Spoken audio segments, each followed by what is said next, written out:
ഏകദേശം 20 വർഷത്തോളം ഞാൻ doctor K M Janam heart ഫൗണ്ടേഷൻ്റെ ചീഫായിട്ടും 1200 കുഞ്ഞുങ്ങളെ എൻ്റെ നേതൃത്വത്തിൽ ശസ്ത്രക്രിയ ചെയ്യുവാൻ ദൈവം ഇടയാക്കി. ഞാൻ ദൈവത്തെ മഹത്വപ്പെടുത്തുന്നു. ഞാനൊരു ഇൻ്റർവെൻഷണൽ പീഡിയാട്രിക് കാർഡിയോളജിസ്റ്റും കൂടാണ്. കഴിഞ്ഞ 40 വർഷമായി ആതുര സേവനത്തിലും കർത്താവിൻ്റെ വയൽപ്രദേശത്തും ഒരുപോലെ പ്രവർത്തിപ്പാൻ ദൈവം ഇടയാക്കിയതിനായി ഞാൻ ദൈവത്തെ സ്തുതിക്കുന്നു. ഇന്ന് അനുഗ്രഹിക്കപ്പെട്ട സാക്ഷ്യങ്ങൾ ലഭിക്കുവാൻ ദൈവം ഇടയാക്കിയല്ലോ. നമ്മുടെ കൈകളെ ഉയർത്തി ദൈവത്തെ ഒന്ന് സ്തുതിക്കാം. The book of Acts chapter 5 verse 42. ഞാൻ പറയുക 5:42 നിങ്ങൾ അലാം വെക്കണം. Acts chapter 5 verse 42. They started preaching from the church and door by door. Yeah. പിന്നെ അവർ ദിനം പ്രതി ദൈവാലയത്തിലും വീടുതോറും വിടാതെ ഉപദേശിക്കുകയും യേശുവിനെ ക്രിസ്തു എന്ന് സുവിശേഷിക്കുകയും ചെയ്തുകൊണ്ടിരുന്നു. യേശുവിനെ ക്രിസ്തു എന്ന് സുവിശേഷം ചെയ്യുവാൻ ദൈവം നമ്മളെ ഓരോരുത്തരെയും എക്വിപ്പ് ചെയ്തിരിക്കുന്നതിനായി ഞാൻ ദൈവത്തെ സ്തുതിക്കുന്നു. ഒരു ദിവസം 2 പേരോടെങ്കിലും സുവിശേഷം അറിയിക്കുക എന്നുള്ള ഒരു പദ്ധതിയാണ് ഞാൻ ഇട്ടിരിക്കുന്നത്. ഞാൻ കേരളത്തിൽ ഞങ്ങൾ 6-7 ഡോക്ടേഴ്സേ ഉള്ളൂ ഫീറ്റൽ കാർഡിയോളജി പ്രവർത്തനത്തിൽ പങ്കുകൊണ്ടിരിക്കുന്നത്. വയറ്റിലുള്ള കുഞ്ഞുങ്ങളുടെ ഹൃദ്രോഗങ്ങൾ കൂടി നിർണ്ണയിക്കുന്ന ഒരു ഡോക്ടർ കൂടിയാണ്. അതുകൊണ്ട് ഈ കൊച്ചു കുഞ്ഞുങ്ങളുടെ ഹൃദയം ഈ നഖത്തിൻ്റെ വലിപ്പമേ ഉള്ളൂ. അത് ഞങ്ങൾ ഈ സ്ക്രീനിൽ അതിൻ്റെ തുടിപ്പ് എൻ്റെ മുറിയിൽ വരുന്ന രോഗികളെ ഞാൻ കാണിക്കും, ആ മാതാവിനെയും ഞാൻ കാണിക്കും. ഇത് തുടിക്കുന്നത് കണ്ടോ, ഇതാരാണ് ഇതിൻ്റെ മുമ്പിൽ പ്രവർത്തിക്കുന്നത് നിങ്ങൾ മനസ്സിലാക്കണം. ഈ കുഞ്ഞിൻ്റെ ശരീരത്തോടുന്ന രക്തം ആരുടെയാണോ എന്ന് ചോദിക്കും. അത് സാറേ എൻ്റെ രക്തം തന്നെ കുഞ്ഞിൻ്റെ മേൽ ഒഴുകുകയാണല്ലോ എന്ന് പറയും. അപ്പം ഞാൻ പറഞ്ഞു അങ്ങനെയല്ല, പ്ലാസൻ്റയ്ക്ക് ഇപ്പുറത്ത് ഓക്സിജനും ഭക്ഷണവും മാത്രമേ വരുത്തുള്ളൂ. ആരുടെയോ ഒരു കുഞ്ഞിനെ നമ്മുടെ ഗർഭപാത്രത്തിൽ വെച്ചിട്ട് അമ്മമാരെ വളർത്താൻ ദൈവം ഏൽപ്പിച്ചിരിക്കുക. സൃഷ്ടിച്ചവനായ ദൈവം സങ്കീർത്തനങ്ങൾ 139:13 പ്രകാരം പറയുന്നുണ്ട്, he stitched together and put it into the womb of the mother. അവൻ തയ്യക്കാരനെ പോലെ തയ്ച്ച് മെനഞ്ഞ് 2 കോശം 4 ആവും, 8 ആവും, 16 ആവും, 32 ആവും, 64 ആവും, 128 ആവും, 256 ആവും, 512 ആവും. കമ്പ്യൂട്ടറിൻ്റെ MB പോലെ വളർന്നൊരു മത്തങ്ങ പോലെ വരത്തുള്ളൂ. പക്ഷെ ദൈവം തയ്ച്ചതുകൊണ്ടാണ് നല്ല മൂക്കും കണ്ണും ചെവിയും വിരലും എല്ലാം. ഞാൻ ഏകദേശം 55 പോസ്റ്റ്മോർട്ടം ചെയ്തിട്ടുണ്ട്. ഫീറ്റൽ പോസ്റ്റ്മോർട്ടം ചെയ്യുന്ന ഒരു ഡോക്ടറും കൂടിയാണ്. അപ്പം ഞങ്ങൾ ലെൻസ് വെച്ച് നോക്കുമ്പോൾ ഈ കണ്ണിൻ്റെ പീലി വരെ ദൈവം സൃഷ്ടിച്ചിട്ടുണ്ട്. ഒരു നെല്ലിൻ്റെ വലുപ്പത്തിലാണ് കിഡ്നി വെച്ചിരിക്കുന്നത്. ഓരോ അവയവങ്ങളും അടുക്കി വെച്ചിരിക്കുന്ന കാണുമ്പോൾ ഞാൻ ദൈവത്തെ സ്തുതിക്കും. ഹൃദയത്തിൻ്റെ വാൽവ് 1 മില്ലിമീറ്റർ വലിപ്പമേ ഉള്ളൂ. ഒരു മുട്ടയുടെ പുറത്ത് പാടയുടെ കനമേ ഉള്ളൂ. അത് മടങ്ങുകയും നൂരുകയും ചെയ്യുന്നത് നമ്മുടെ ആരുടെയും കഴിവല്ല. ഒരു കതവ് അടയണമെങ്കിൽ അതിന് 3-4 ഹിഞ്ചസ് ഉണ്ട്. പക്ഷേ ദൈവം തമ്പുരാൻ നിൻ്റെ വാൽവ് മടങ്ങുന്നതിനും നൂരുന്നതിനും 1 ഹിഞ്ചസും വെച്ചിട്ടില്ല. 2,10,000 പ്രാവശ്യം ഒരു ദിവസം ഒരു കുഞ്ഞിൻ്റെ ഹൃദയം പഠിക്കും. പക്ഷെ ആ വാൽവൊന്നും കയറിപ്പോകത്തില്ല. നമ്മൾ സ്കൂളിൽ പഠിക്കുമ്പം കത്രികയില്ലെങ്കിൽ പേപ്പർ മടക്കിയിട്ട് 2-3 പ്രാവശ്യം അപ്പ് ആൻഡ് ഡൗൺ ഇങ്ങനെ ചെയ്ത് കഴിഞ്ഞാൽ അതങ്ങ് കയറിപ്പോകും. പക്ഷേ ഈ വാൽവ് കയറിപ്പോകത്തില്ല. കാരണം ആണിപ്പെടുത്തുള്ള ദൈവത്തിൻ്റെ കരങ്ങൾ കൊണ്ട് തയ്യക്കാരനെ പോലെ തയ്ച്ച് മെനഞ്ഞ് ഗർഭപാത്രത്തിൽ വെച്ചിരിക്കുന്നതിനായി ഞാൻ ദൈവത്തെ സ്തുതിക്കുന്നു. ഒരു പേപ്പർ മടക്കിയിട്ട് നമ്മൾ ലൈറ്റത്ത് വെച്ച് ഇസ്തിരിപ്പെട്ടിയിട്ട് തേച്ചിട്ട് ലൈറ്റത്ത് നോക്കിയാലും ആ ലൈൻ അവിടെ കാണാം. പക്ഷെ ഞങ്ങൾ നോക്കിയാൽ ഈ മടങ്ങുന്ന സ്ഥലത്ത് ഒരു മടക്ക് പോലും കാണാൻ പറ്റത്തില്ല. ദൈവം എത്ര അത്ഭുതകരമായി സൃഷ്ടിച്ചിരിക്കുന്നതിനാൽ ഞാൻ ദൈവത്തെ സ്തുതിക്കുന്നു. അതുകൊണ്ടാണ് സങ്കീർത്തനം 139:14 പറയുന്നത്, because you made me marvellously and miraculously yet I will praise my God. ഒരു ദിവസം എൻ്റെ മുറിയിൽ ഇരുന്നപ്പോൾ ഒരു അറ്റോർണി വന്നിട്ട് പറഞ്ഞു, സാറേ എൻ്റെ കുഞ്ഞിൻ്റെ ഹൃദയം ഒന്ന് നോക്കണം, കൺജനിറ്റൽ ഹാർട്ട് ഡിസീസും എല്ലാം ഡെവലപ്പ് ചെയ്തിട്ടുണ്ടോ. അപ്പോൾ ആ സഹോദരി ഇങ്ങനെ അങ്ങ് തൊഴുതു എന്ന് പറഞ്ഞാൽ ആ സഹോദരിയുടെ കൈയുടെ നീളം നിങ്ങളുടെ കൈയുടെ പകുതിയേ ഉള്ളൂ, 50% ഉള്ളൂ.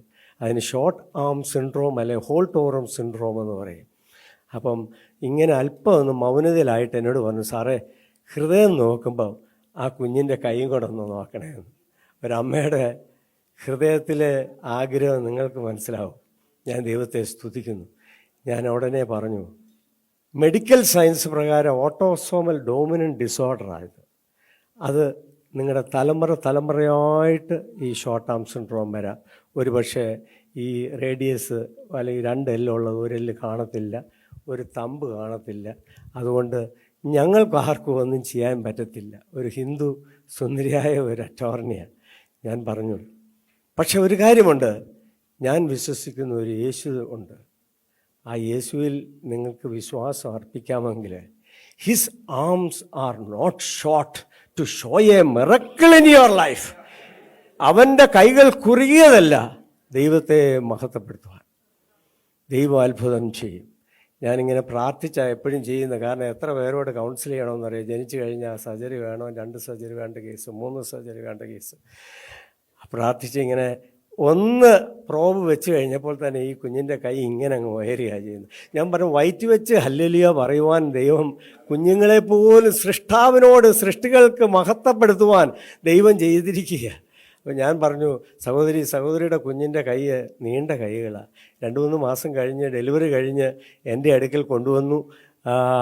എന്നിട്ട് ഈ കുഞ്ഞിനെ ഡ്രസ്സ് ചെയ്യുന്നത് ഒക്കെ കണ്ടു കഴിഞ്ഞാൽ എനിക്ക് അത്ഭുതം തോന്നുന്നു. നിങ്ങളാരും അങ്ങനെ ചെയ്യത്തില്ല. ആ കുഞ്ഞു കൈകൾ കൊണ്ട് നാപ്പിയൊക്കെ പാമ്പറൊക്കെ കെട്ടുന്നത് കണ്ടു കഴിഞ്ഞാൽ ഭയങ്കര രസമാണ്. ഇറങ്ങാൻ നേരം എന്നോട് ഈ കുഞ്ഞു കൈകൾ കൊണ്ടൊന്ന് തൊഴുതിട്ട് പറഞ്ഞു, സാറേ സാറിൻ്റെ ദൈവം വലിയ ദൈവമാണ്.